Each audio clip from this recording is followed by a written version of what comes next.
Subscribe to Storylab. Now, let's begin this one. Frank Davidson stood in his kitchen at 1:47 a.m., staring at the half-empty bottle of bourbon on the counter. Sleep had become a stranger these past few months since retirement. 23 years in the Marine Corps, including 2 tours in Afghanistan and 1 in Iraq, had rewired his internal clock beyond repair. The house was quiet, too quiet sometimes since his wife Margaret passed 3 years ago from pancreatic cancer. Their daughter Samantha had moved out 2 years back, eager to start her life at 24. He poured the bourbon back into the cabinet untouched. Old habits. Margaret used to say he treated alcohol like an enemy combatant acknowledged but never trusted. A smile crossed his weathered face at the memory. The digital clock on the microwave clicked to 1:48 a.m. Frank was 52 but looked younger, maintaining the discipline of his military days. Every morning at 0500, he ran 5 miles through the suburban Pennsylvania streets. His garage had become a workshop where he restored vintage motorcycles, a hobby that kept his hands busy and his mind focused. The neighbors knew him as the quiet veteran who kept his lawn pristine and always had the right tool to lend. His daughter was the center of his world now, the living reminder of Margaret's smile and fierce spirit. Samantha had inherited her mother's auburn hair and green eyes, along with her determination.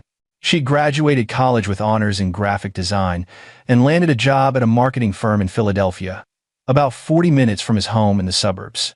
They had dinner together every Sunday without fail. The doorbell shattered the silence at 2:03 a.m.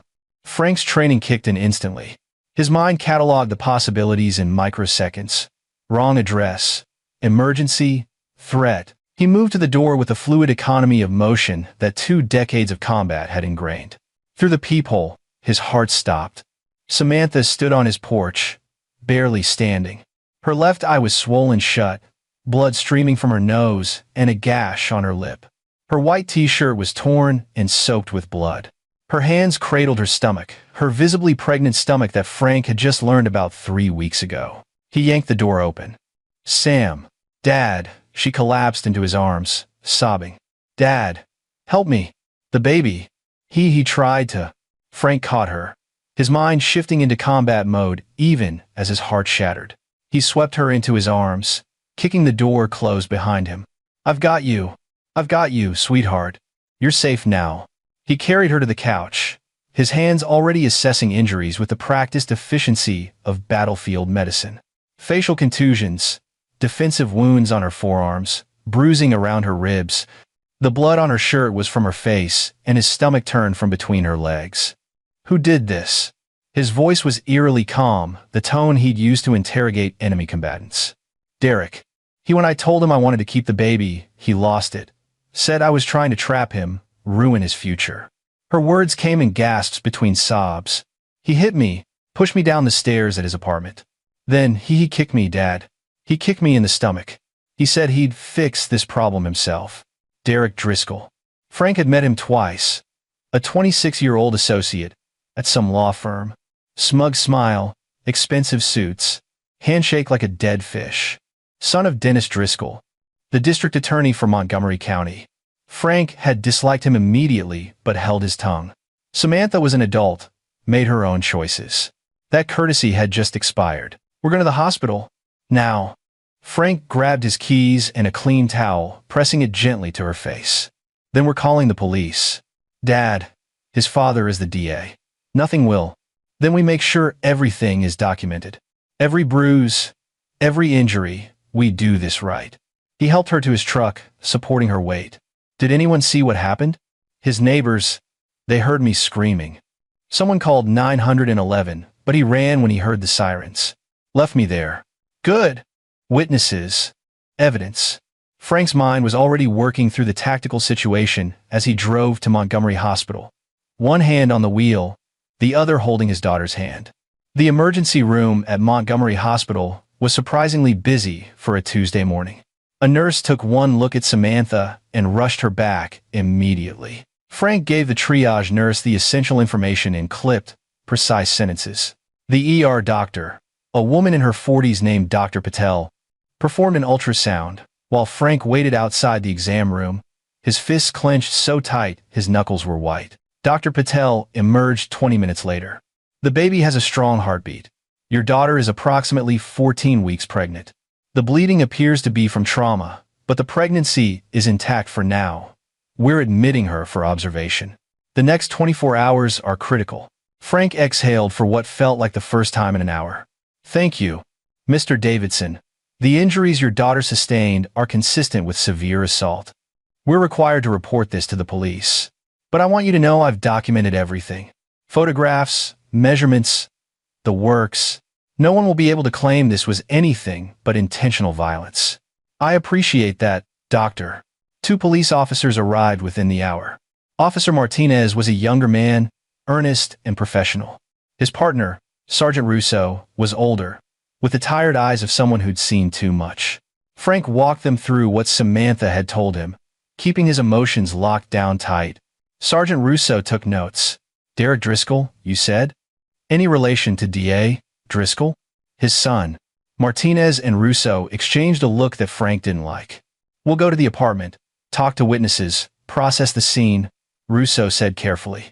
Your daughter will need to give a statement when she's able. She'll cooperate fully. Samantha was moved to a private room on the 3rd floor. Frank sat in the chair beside her bed, watching her sleep, the machines monitoring her and the baby beeping softly. His phone buzzed. A text from his old Marine buddy, Greg Flowers, who'd settled in Montana after his service. How's retirement treating you? Getting soft yet? Frank almost laughed. If only Greg knew. He typed back, never. Talk soon. At 6:30 a.m., Samantha woke up. Her good eye focused on Frank immediately. Did they arrest him? Officers went to his apartment. They'll build a case. Dad, you don't understand. Derek's father has protected him since we started dating. I didn't want to tell you, but this isn't the first time. Frank's blood turned to ice. What? He's hit me before. Twice. I called the police once. His father made it disappear. Said I was trying to extort his son.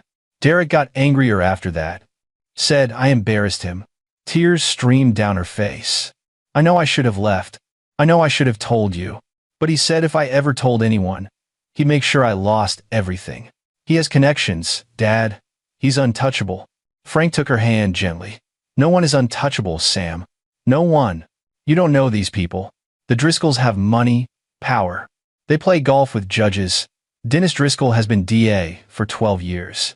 He's planning a run for state attorney general. Then we'll make sure the evidence is overwhelming. Dr. Patel documented everything. There are witnesses at the apartment. The 911 call.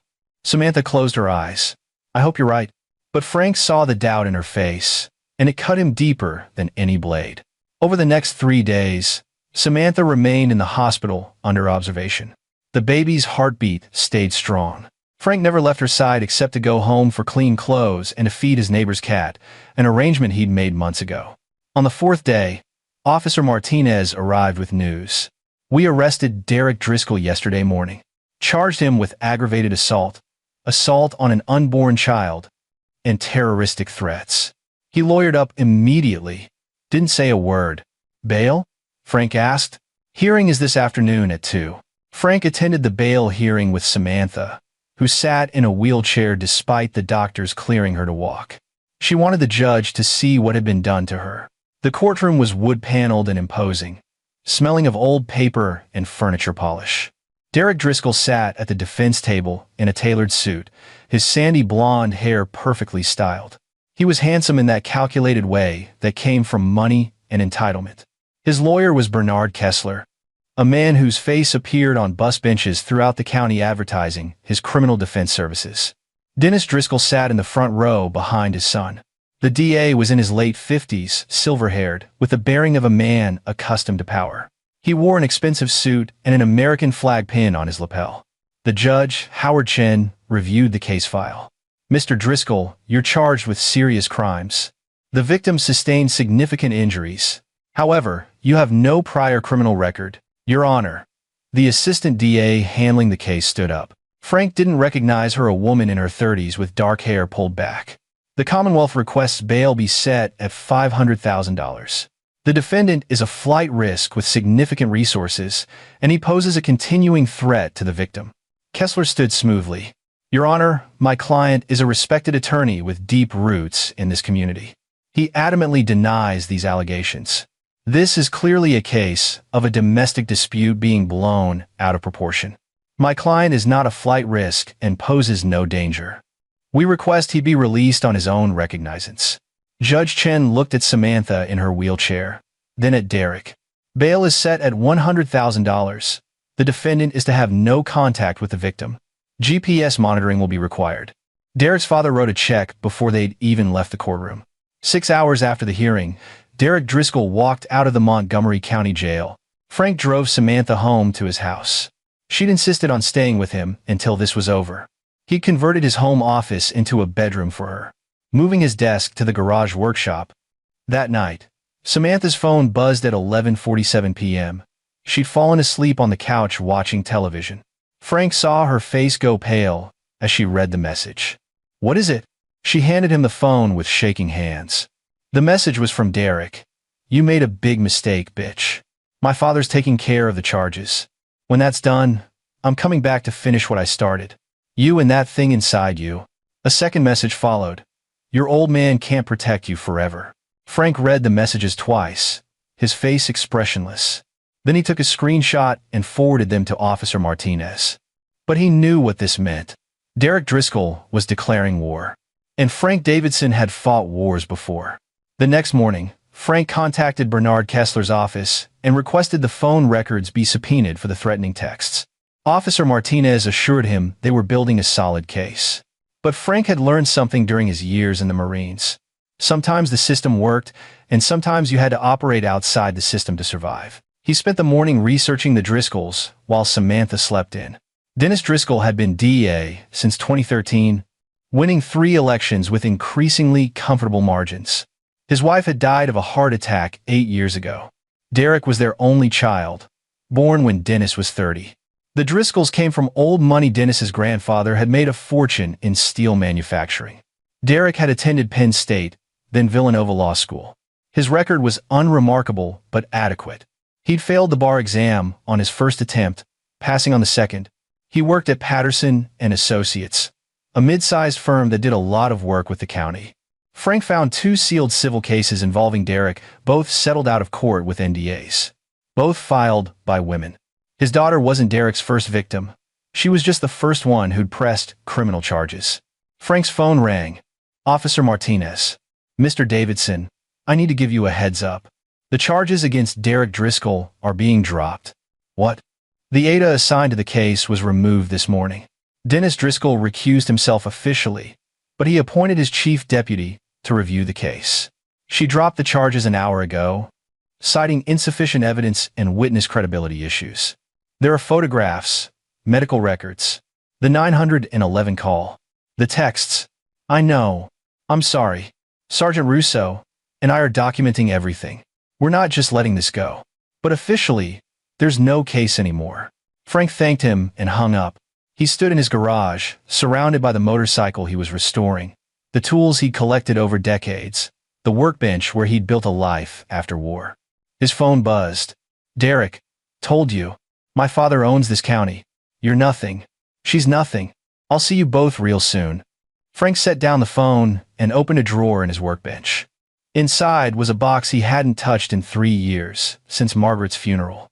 It contained items from his military service, medals, commendations, photographs, and underneath those, wrapped in an oilcloth, was something else.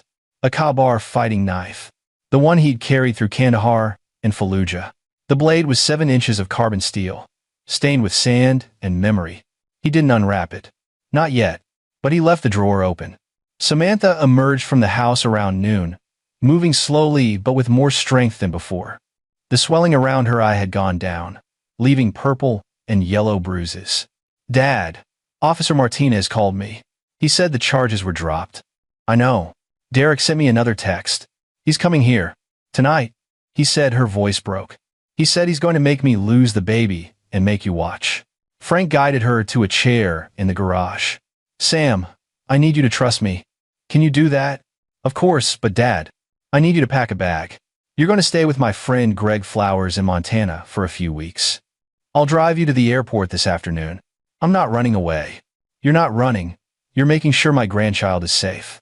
Frank knelt in front of her. I learned a long time ago that some battles can't be won by following the rules. The people who make the rules sometimes use them as weapons. Derek Driscoll is coming here tonight thinking he can hurt you again because the system has protected him his whole life. What are you going to do? What I should have done the moment you showed up at my door? He took her hands. But I need you far away. I need to know you and the baby are safe. Can you do that for me? Samantha searched his face and saw something there that made her nod. Okay. Good girl. Go pack. Light. Nothing you can't carry. While Samantha packed, Frank made arrangements. He called Greg, who asked no questions and agreed immediately to host Samantha. He booked her a flight leaving Philadelphia International at 6:45 p.m. Then he began preparing. He drove Samantha to the airport, watching the mirrors the entire way. No tail.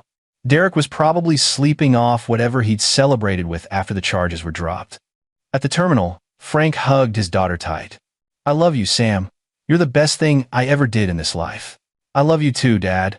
She pulled back, looking at him with Margaret's eyes. Please be careful. Always am. He watched her go through security, waiting until she disappeared from sight. Then he drove home, his mind utterly calm, focused with the clarity that only came before combat. At a hardware store 20 miles from his house, Frank bought supplies. Industrial cleaning solution, trash bags, duct tape, plastic sheeting. He paid cash. At a different store, another 10 miles away, he bought a burner phone. At a third, he purchased a change of clothes and work gloves. Back home, he prepared his garage. He moved the motorcycle into the backyard, covering it with a tarp. He laid plastic sheeting across the concrete floor. He positioned his tools carefully, not weapons, just tools. Everything had to look normal from the outside. At 7:30 p.m., his regular phone buzzed. Derek, I'll be there by 10. Leave the door unlocked. If you call the cops, I'll just leave and come back another time. Your daughter can't hide forever. Frank texted back from Samantha's phone, which he'd had her leave with him. My dad went out. I'm here alone. Please, Derek, can we just talk? Derek, oh, we'll talk. After I'm done teaching you what happens to lying whores. Frank set both phones down. He changed into dark jeans and a black long-sleeve shirt. He put on the work gloves. He unwrapped the car and slid it into a sheath on his belt. Then he unlocked the front door and turned off most of the lights in the house, leaving just a lamp on in the living room. He opened the garage door to the house and stepped inside, leaving that door slightly ajar. Then he waited in the darkness, breathing slowly, his heartbeat steady at 60 beats per minute. This was the thing about Derek Driscoll that he'd gotten wrong. He wasn't a man. He was a predator who'd been protected his whole life, allowed to hunt with impunity. And the thing about predators was that they got sloppy when they thought they were safe. Frank had hunted predators before. Real ones. Men who'd killed women and children and thought themselves untouchable because they had guns and God on their side. He'd been very good at hunting them. At 9:47 p.m., a car engine purred in his driveway. Expensive. Probably Derek's BMW. The engine cut off. A car door opened and closed softly. Footsteps on the walkway, trying to be quiet but failing dress shoes on concrete. The front door creaked open. Samantha? Derek's voice was a whisper, tinged with excitement. Samantha, baby, I'm here. Let's talk about this. Footsteps in the living room. Then the kitchen. Sam? Come on, don't play games. You know I hate games. Frank stood perfectly still in the garage, breathing through his nose, his body relaxed and ready. The door to the garage opened wider. Light spilled in from the kitchen. Derek's silhouette appeared in the doorway. Sam. He stepped into the garage, fumbling for a light switch. Frank hit the button for the garage door. It rumbled to life, descending with a mechanical whir. Derek spun toward the noise, and in that moment of distraction, Frank moved. He didn't use the knife. Not yet. That was for later, if needed. Instead, he used technique, a rear naked choke, applied with the precision of a man who'd done it 100 times. Derek tried to scream, but Frank's forearm crushed his windpipe, cutting off air and blood flow to his brain. Derek's hands clawed at Frank's arm, but the gloves protected him. After 8 seconds, Derek went limp. Frank dragged him to the center of the garage and zip-tied his hands behind his back, then his ankles. He secured him to a support beam with rope. Then he waited for Derek to wake up, sitting on his workbench, the crowbar resting across his knees. Derek came to 5 minutes later, gasping and confused. His eyes focused on Frank, and terror bloomed across his face. "Welcome to my home, Derek," Frank said quietly. "You said you wanted to talk." Derek Driscoll's eyes darted around the garage, taking in the plastic sheeting, the tools, the locked door. He tried to scream, but Frank had anticipated that. He'd stuffed a rag in Derek's mouth and secured it with tape. The only sounds Derek could make were muffled whimpers. "Here's what's going to happen," Frank said, his voice conversational. "I'm going to remove that gag, and you're going to answer some questions. If you scream, I put it back and we proceed differently. Not if you understand." Derek nodded frantically. Frank removed the gag. Derek immediately started babbling. "You're insane. Do you know who my father is? When he finds out..." The gag went back in. Frank waited 30 seconds, then removed it again. "Try again." "And Derek? I spent 6 months interrogating Al-Qaeda operatives who'd blown up school buses full of children. You don't scare me, and your father doesn't scare me. Last chance." This time, Derek stayed quiet, his breath coming in ragged gasps. "Good. First question. How many women have you hurt before my daughter?" Derek's face went white. I never. I found 2 civil cases. Both sealed. Both settled." "How many more?" "5, Derek whispered. "Total, including Samantha." "Did your father cover for you every time?" "Yes. He said I was too important, that I had a future, that these women were trying to trap me, destroy me." "Did you try to cause miscarriages with the others?" "One. She lost the baby. My father paid her $200,000 to disappear." Frank felt something cold settle in his chest. This wasn't just about Samantha anymore. This was about a pattern of violence enabled by corruption. "What were you planning to do tonight?" Derek's face crumpled. Tears streamed down his cheeks. "I was going to beat her, make her lose the baby. I thought you'd be gone. I thought," he sobbed. Please, I'll confess. I'll tell the police everything. Just let me go. Your father would make that confession disappear like all the others. Then I'll leave. I'll move to another state. I'll never come near her again." Frank stood up and walked around Derek slowly. "You texted my daughter threatening to kill her and my grandchild. You came to my home intending to carry out that threat. You've hurt 5 women, possibly killed an unborn child. And you think you deserve to walk away? Please. I'm sorry. I'll change. I'll get help." "No," Frank said quietly. "You won't."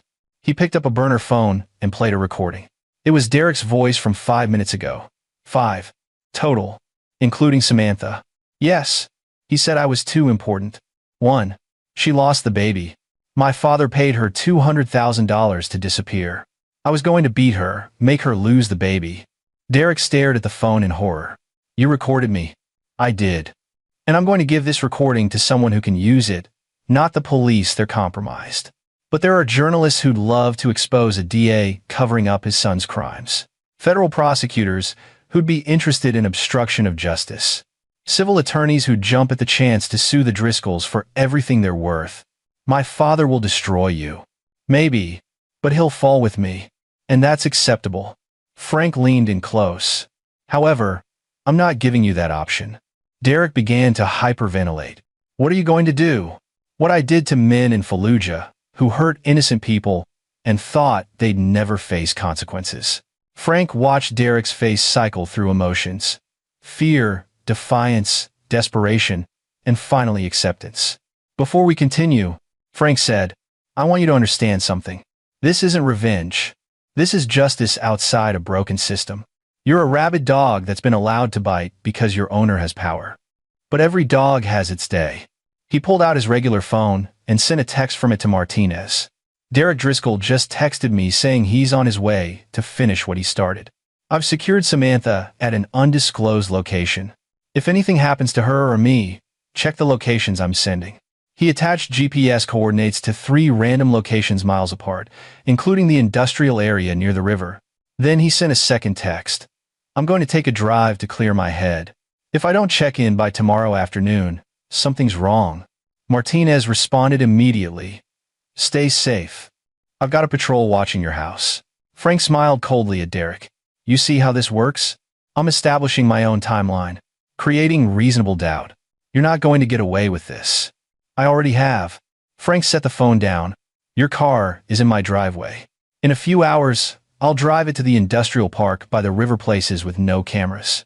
I'll wipe it down, leave it there. Your phone will ping off towers in that direction. Tomorrow, someone will find it. The working theory will be that you fled, knowing the investigation was closing in. What investigation? The charges were dropped. The one that starts when this recording goes public. When the 4 other women you heard come forward, empowered by my daughter's courage. When federal authorities start looking into your father's obstruction of justice. Frank's voice was ice. Your father might try to protect you, but when it comes out that you're a serial abuser who threatened a pregnant woman, public pressure will be immense. The political calculus will change. Your father will have to choose between his career and his son. Derek's face showed he understood. His father would choose the career. So, you're going to kill me. I'm going to give you the trial you denied my daughter. And the sentence you deserve.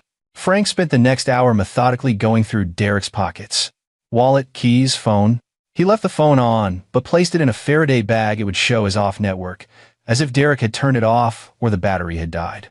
He photographed Derek's driver's license, credit cards, everything, documentation, leverage. Then he asked Derek questions, recording every answer. Names of the other women, dates, details of how his father had covered each incident. Bank account numbers, where payoffs had originated. Derek talked, desperate to stay alive, not understanding that he was simply building the case that would destroy his father even if Derek himself disappeared. I want you to write something, Frank said, handing Derek a pen and paper after cutting the zip ties on his hands. A confession. Every woman you hurt. Every crime. Every time your father intervened. Derek's hands shook as he wrote. 3 pages. Single-spaced. Names, dates, amounts. A full ledger of corruption and violence. When he finished, Frank photographed every page, then had Derek sign it. Please, Derek whispered. Let me go. I've given you everything.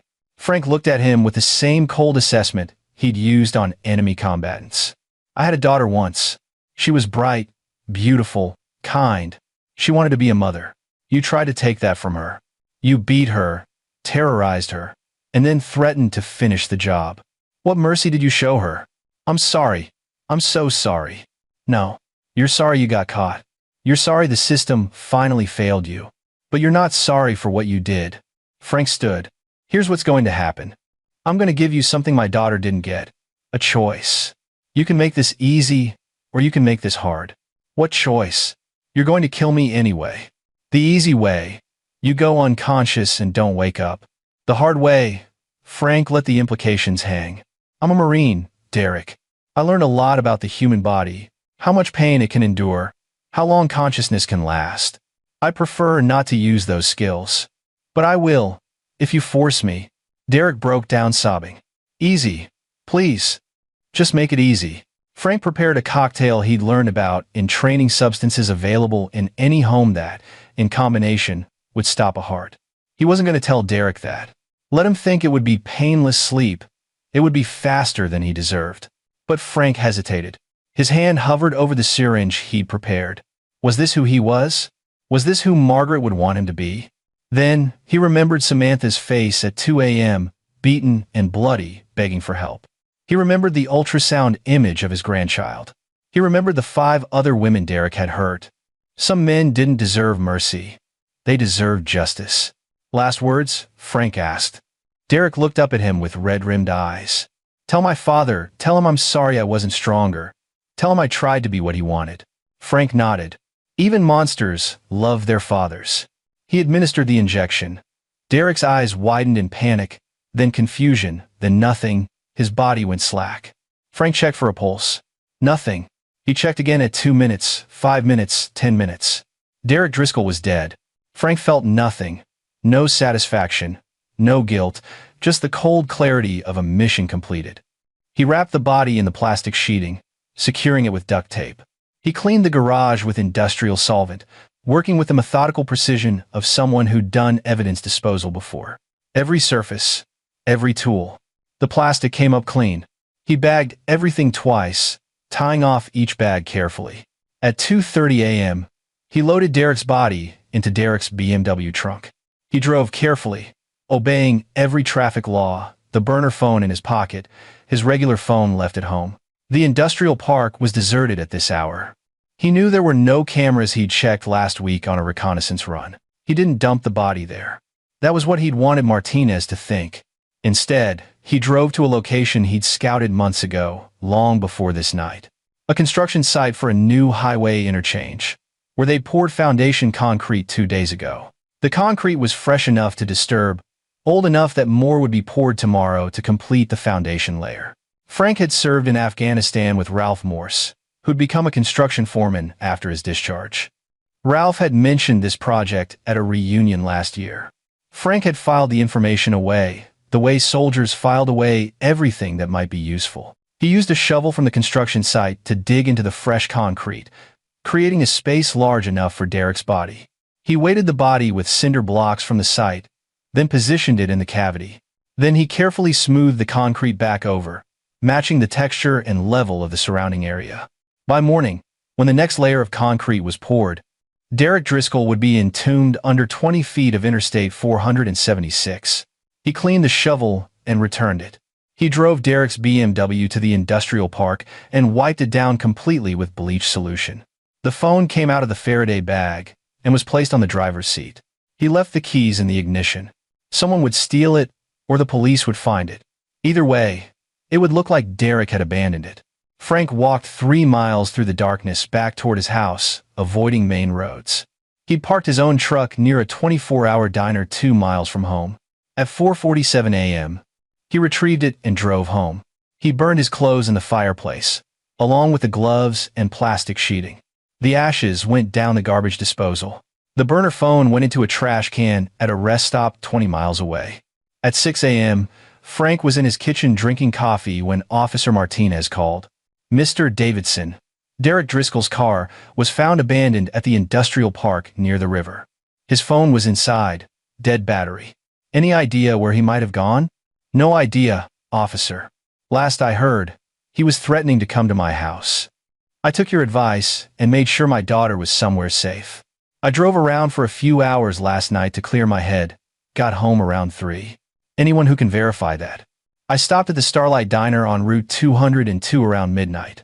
Had coffee. Probably on their security footage if you need it. Might need that. Derek's father is pushing hard to find him. Apparently Derek was supposed to meet him this morning. I hope you find him safe, Frank said, and meant it. Safe in his concrete tomb, unable to hurt anyone ever again.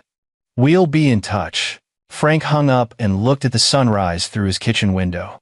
Margaret used to love sunrises. Said they were proof that every day was a new beginning. He hoped she was right. The next 72 hours were a masterclass in patience and deception. Frank maintained his normal routine with military precision. Morning runs, work in the garage, dinners at his usual spots. He answered every call from the police with helpful cooperation, expressing appropriate concern about Derek's disappearance. Dennis Driscoll held a press conference on day 2, pleading for information about his missing son. Frank watched it from his living room, studying the DA's face. There was real fear there, but also calculation. Dennis was already preparing his narrative. His son, overwhelmed by false allegations, had fled or worse. On day 3, Sergeant Russo and Officer Martinez came to Frank's house for a formal interview. Frank invited them into his living room, offered coffee, answered every question with calm precision. Walk me through that night again, Russo said, notebook open. Derek texted your daughter threatening her. What did you do? I secured Samantha at a location I'm not disclosing for her safety. Then I texted Martinez to inform him of the threats. Then I drove around to think. I was angry, scared for my daughter. I needed to clear my head. Where did you drive? Frank rattled off a route that roughly matched the diner alibi.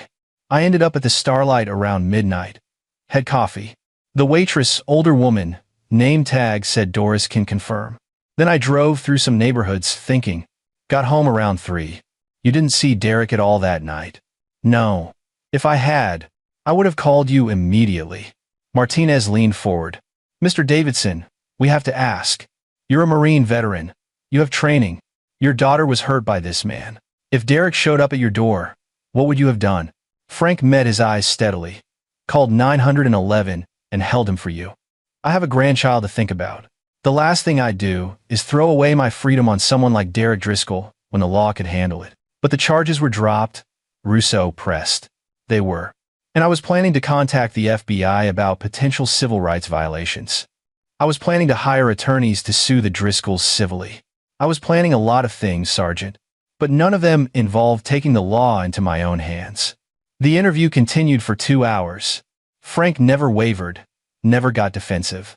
He was the concerned father, cooperative citizen, rational man working within the system. Everything he said was technically true. He had planned to contact the FBI. He had considered civil suits. He just hadn't gotten around to those plans before Derek's disappearance.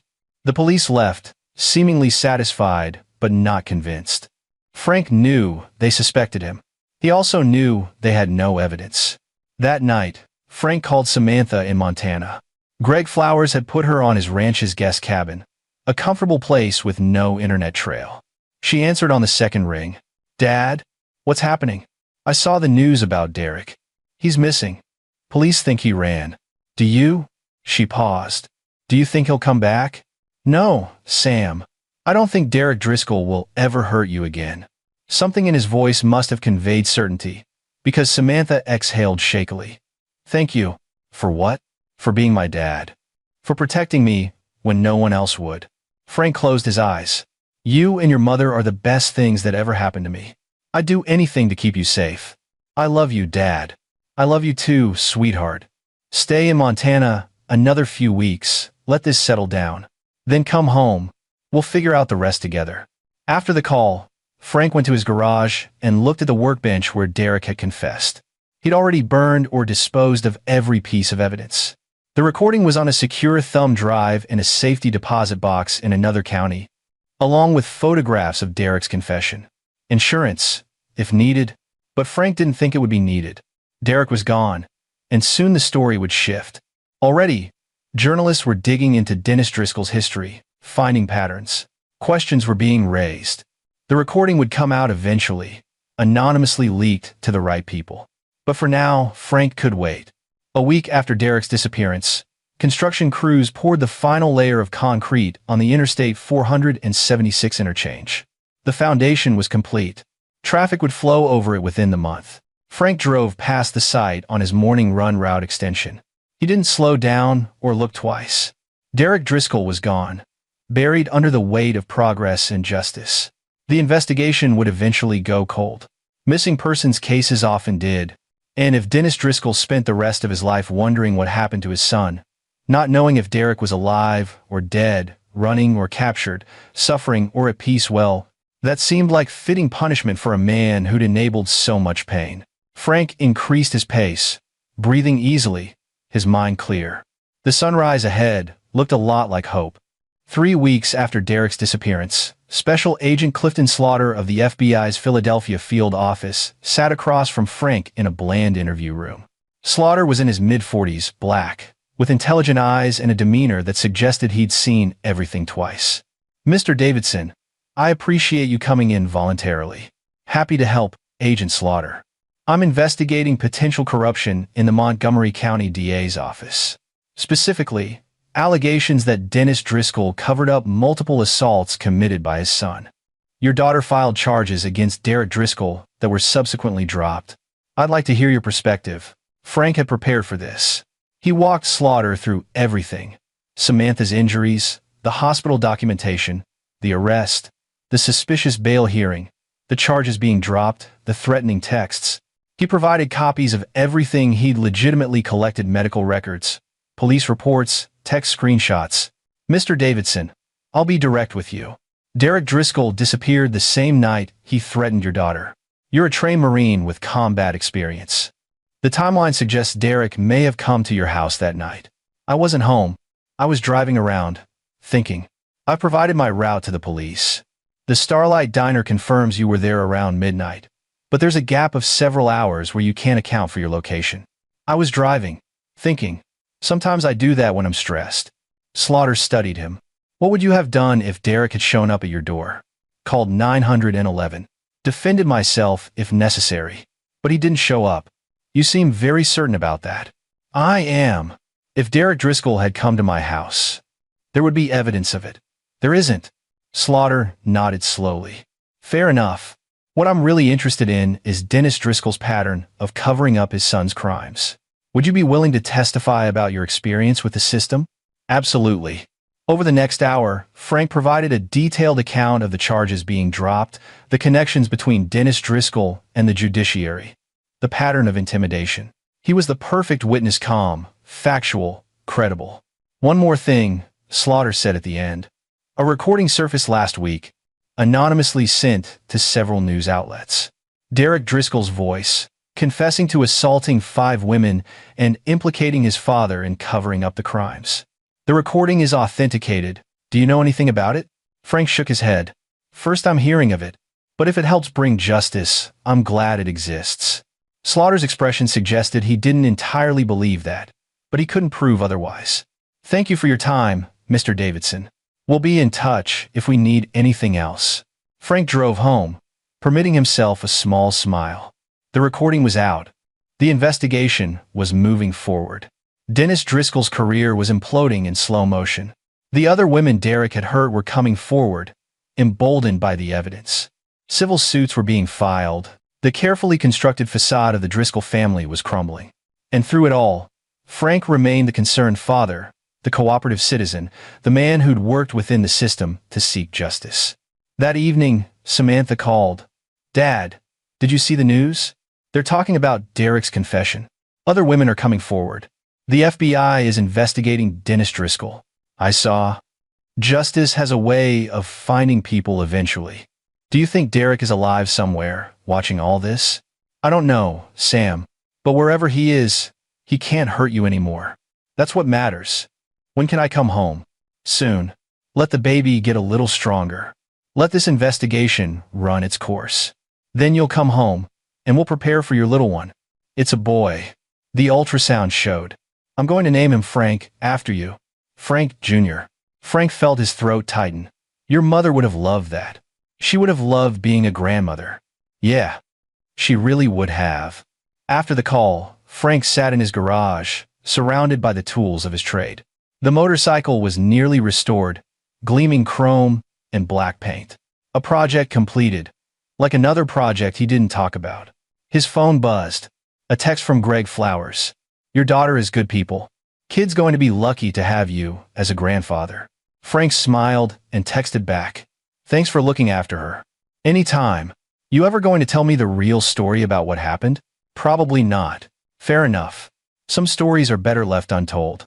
Frank set the phone down and looked at his reflection in the motorcycle's chrome. He saw a man who'd done what was necessary to protect his family. A man who'd operated outside the law because the law had failed. A man who'd sleep soundly at night because his conscience was clear.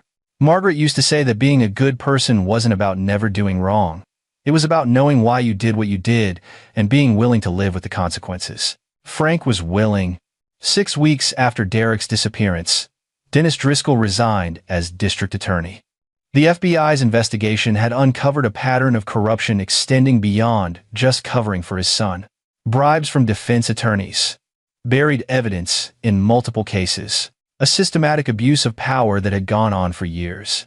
Dennis gave no press conference. He simply submitted a letter of resignation and retreated to his mansion outside Philadelphia. Reporters camped outside his gates for a week, then moved on to other stories. Derek remained missing. The case stayed open, but grew colder by the day. Frank followed it all from his home, maintaining his routine, living his quiet life. He restored 3 more motorcycles over those weeks, sold them to enthusiasts, started on a 4th. The money went into a college fund for Frank Jr. Samantha came home at 10 weeks post-incident. Her bruises had faded to memory. Her baby bump was prominent now, healthy and growing. Frank converted the nursery in his house, the room that had once been Samantha's childhood bedroom, into a space for his grandson. He built a crib from scratch, painted murals of mountains and forests on the walls, installed blackout curtains for nap time. He and Samantha established a new routine. She worked remotely from his house, her job at the marketing firm now fully virtual. They had dinner together every night. On Sundays, they visited Margaret's grave and told her about the grandson she'd never meet but would have adored. "Do you think Derek will ever be found?" Samantha asked one evening as they assembled a changing table. "I don't know. Missing persons cases are tough. Without a body, it's hard to know what happened. Part of me wants closure, wants to know he's really gone, but another part of me is glad I don't know. Does that make sense?" Frank handed her a screwdriver. "Makes perfect sense. Not knowing means you never have to face him again. Not in court, not in your memories. He's just gone. Like he never existed. But the baby does. Frank Jr. exists. And he's going to have a great life, surrounded by people who love him. That's your victory, Sam. Derek tried to take that from you and failed. You're bringing new life into the world. That's worth more than any revenge." Samantha squeezed his hand. "Thank you, Dad. For everything. Always." 3 months later, on a Tuesday morning in April, Samantha went into labor. Frank drove her to Montgomery Hospital, the same place where this had all started. But this time, there was no violence, no trauma. Just the natural process of birth. Frank Jr. came into the world at 3:42 p.m., weighing 7 pounds 6 ounces, with his mother's green eyes and a healthy cry that filled the delivery room. Frank held his grandson for the first time and felt something he hadn't felt since Margaret died. Pure, uncomplicated joy. "Hello, little man," he whispered. "Welcome to the world. You're going to do great things." Samantha watched from her hospital bed, exhausted and radiant. "He looks like you, Dad. Poor kid. I'm serious. He has your nose, your chin." Frank studied the tiny face. Maybe she was right. Another generation of Davidsons. Carrying forward. That night, after Samantha and the baby were asleep, Frank walked through the hospital corridors and found himself in the lobby where he'd waited for news about Derek's arrest 6 months ago. So much had changed since then. A life had ended. Another had begun. The system had failed, then partially redeemed itself. Justice had been served, though not through official channels. He thought about Derek Driscoll, buried under tons of concrete and asphalt, cars driving over his grave every day. He thought about Dennis Driscoll, alone in his mansion, wondering if his son was dead or alive. He thought about the 4 other women Derek had hurt, now telling their stories, reclaiming their narratives. And he thought about his daughter and grandson, safe and healthy, with a future that Derek couldn't touch. Had Frank done the right thing? The legal thing? No. But the necessary thing? Yes. He'd spent 23 years serving his country, following orders, operating within the rules of engagement. And then he'd spent 6 hours operating outside those rules to protect the person he loved most. He could live with that. Frank returned to Samantha's room and settled into the chair beside her bed, watching over his daughter and grandson as they slept.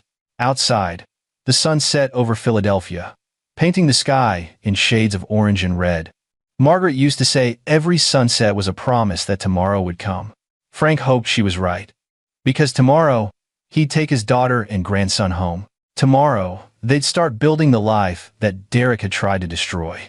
Tomorrow was full of possibilities, and Derek Driscoll would never see another tomorrow. That was justice enough. 1 year later, Frank Davidson stood in his backyard, watching his grandson take wobbly first steps across the grass. Frank Jr. was 13 months old now, a happy toddler with Samantha's smile and Margaret's laugh. Samantha had moved into her own apartment 6 months ago, a nice place in a safe neighborhood with good schools. But she and Frank Jr. spent most weekends at Frank's house, maintaining their Sunday traditions. The Derek Driscoll case had officially gone cold. After 12 months with no leads, no body, no credible sightings, the investigation was suspended. Dennis Driscoll had been indicted on corruption charges and was awaiting trial. His political career was finished. His legacy was tainted. And he still didn't know what happened to his son. Frank had never told anyone the truth. Not Greg, not Martinez, not even Samantha. She suspected. He knew. The way she looked at him sometimes suggested she'd put pieces together. But she never asked, and he never told. Some truths were better left unspoken. The FBI investigation into the other cases had resulted in 3 successful prosecutions of men the Driscoll DA's office had protected. The women Derek had hurt before Samantha all received financial settlements from civil suits against Dennis Driscoll's estate.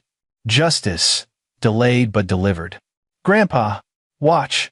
Frank Jr. took 3 steps before plopping down on his diaper-padded bottom, giggling. That's my boy. Frank applauded. You'll be running before summer. Samantha brought out lemonade, setting the glasses on the patio table. He gets his athleticism from you. He gets everything good from you. We make a good team. They sat together, watching Frank Jr. explore the backyard, discovering flowers and butterflies and blades of grass. Life was simple, peaceful. The nightmares had faded for Samantha. The fear was gone. She'd started dating again, carefully, a graphic designer from her company named Christopher Anderson. Nice guy. Respectful. Frank had vetted him thoroughly, legal but thorough. Dad, can I ask you something? Samantha said quietly. Anything. Do you ever regret it? Whatever happened that night?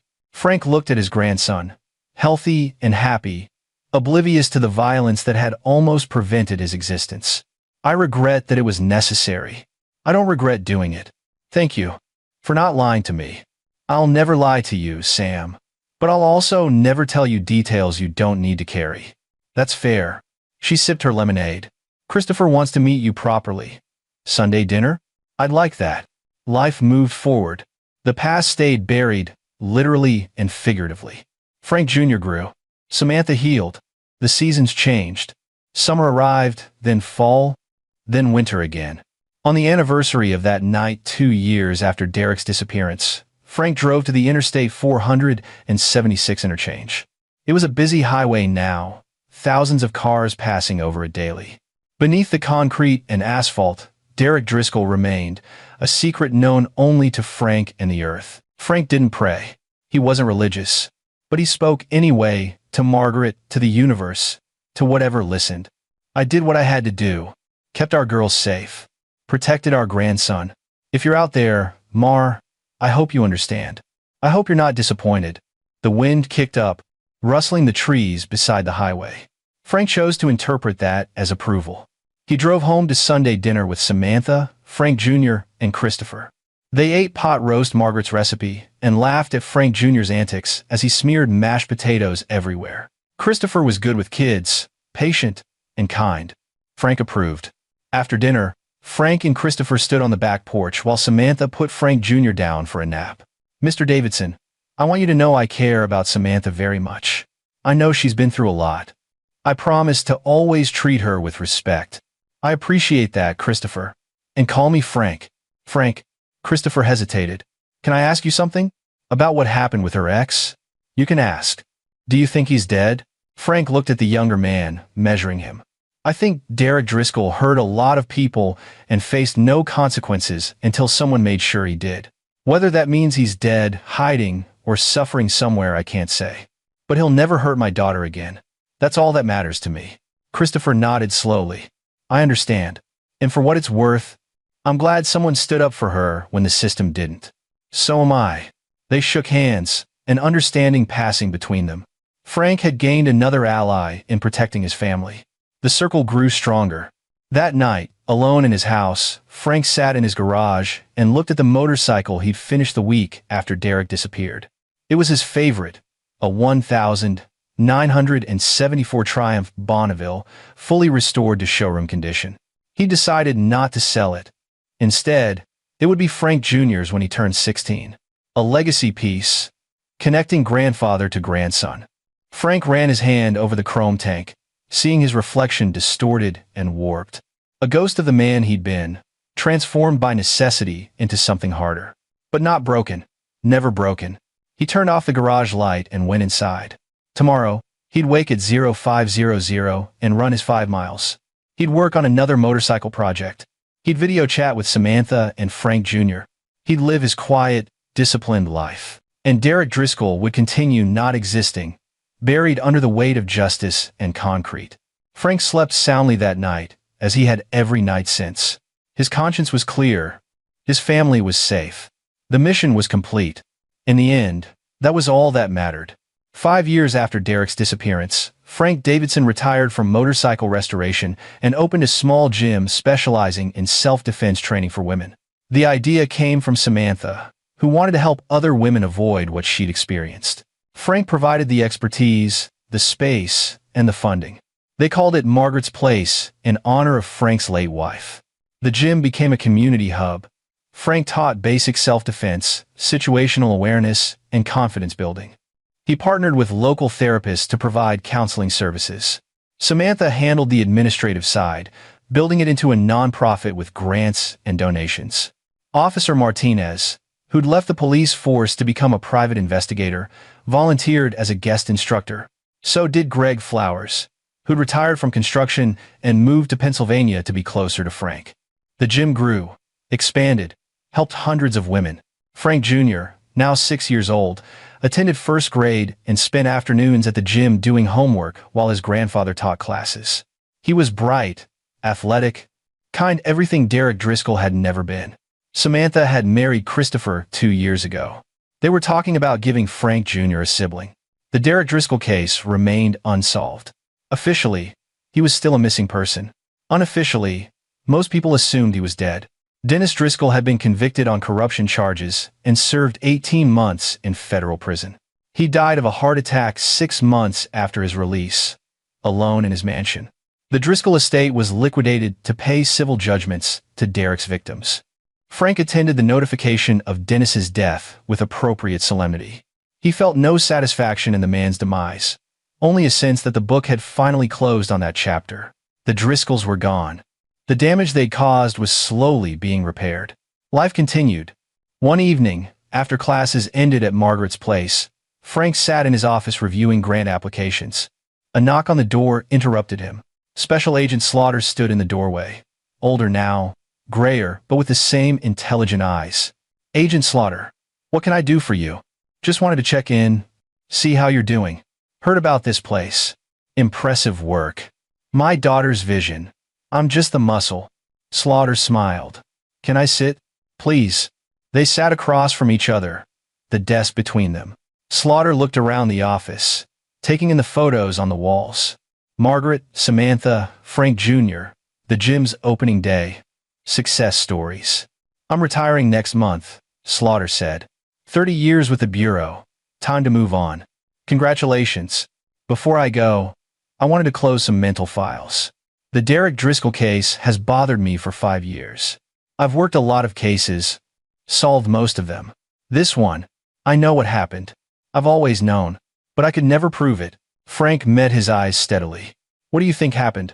"I think Derek Driscoll went to your house that night intending to hurt your daughter. I think he never left your house alive. I think you disposed of evidence so thoroughly that we'll never find it. And I think you sleep just fine at night because you know you protected your family from a predator the system had failed to stop." Frank didn't confirm or deny, just maintained eye contact. "Here's the thing, Mr. Davidson. I've spent my career upholding the law. That's what I believe in. But I've also seen the law fail people. I've seen monsters walk free because they had the right connections or enough money or a parent willing to corrupt the system. And I've seen good people forced into impossible choices." "What are you saying, Agent?" "I'm saying that some cases don't need to be solved. Some answers don't need to be found. The world is a better place without Derek Driscoll in it. His father paid for his crimes. The women Derek hurt got some measure of justice. Your daughter is thriving. Your grandson is growing up safe." Slaughter stood. "So I'm officially closing the Derek Driscoll missing persons case. Insufficient evidence to pursue further investigation." Frank stood as well. "Thank you for your service, Agent Slaughter." "Thank you for yours." They shook hands. "One question, off the record. Just for my own peace of mind. Is he somewhere he'll never be found?" Frank thought about the Interstate 476 interchange. Now 5 years old, a permanent fixture of Pennsylvania's infrastructure. "He's somewhere he can't hurt anyone ever again. That's all that matters." Slaughter nodded. "That's all I needed to know." He left, and Frank sat back down, feeling a weight lift that he hadn't realized he'd been carrying. The last thread connecting him to that night had been cut. The investigation was closed. The secret was safe. Frank looked at the photo of Margaret on his desk. "We did okay, didn't we? Our girl is happy. Our grandson is healthy. We made something good out of something terrible." That night, he drove home and found Samantha, Christopher, and Frank Jr. waiting for him. Samantha had cooked dinner Margaret's pot roast recipe again. They ate together, laughing and talking about Frank Jr.'s upcoming baseball game and Christopher's promotion at work. After dinner, Frank read to Frank Jr. from his favorite book about dinosaurs. The boy fell asleep in his grandfather's arms, safe and warm and loved. "Dad," Samantha stood in the doorway, watching them. "I never thanked you properly. For everything you've done. For saving me and Frank Jr. For building this life for us.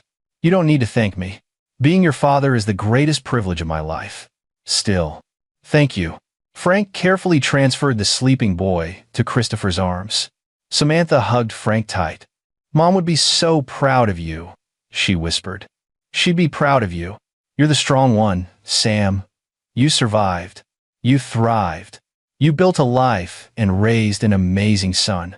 That's all you. We did it together." "Yeah, we did." As Frank drove home that night, past the darkened shops and quiet neighborhoods, he thought about justice and morality and the lines between right and wrong. He crossed those lines 5 years ago, made a choice that couldn't be unmade, taken a life to save others. Was he a good man? He didn't know. But he was a man who'd protected his family, who'd stood up when the system failed, who'd made the hard choice and lived with the consequences. And if given the same choice again, he'd make it again without hesitation. Frank pulled into his driveway and looked up at the stars. Somewhere up there, Margaret was watching. He hoped she understood, hoped she approved. He went inside, locked the door, and slept the sleep of a man whose conscience was clear and whose family was safe. The next morning, at 0500 sharp, Frank Davidson laced up his running shoes and hit the streets for his daily 5 miles.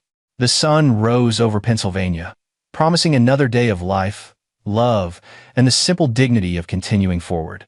And beneath Interstate 476, Derek Driscoll remained, a forgotten footnote in a story about survival, justice, and the lengths a father would go to protect his child. This is where our story comes to an end. Share your thoughts in the comments section. Thanks for your precious time. If you enjoyed this story, then please make sure you subscribe to this channel. That would help me a lot. Click on the video you see on the screen, and I will see you there.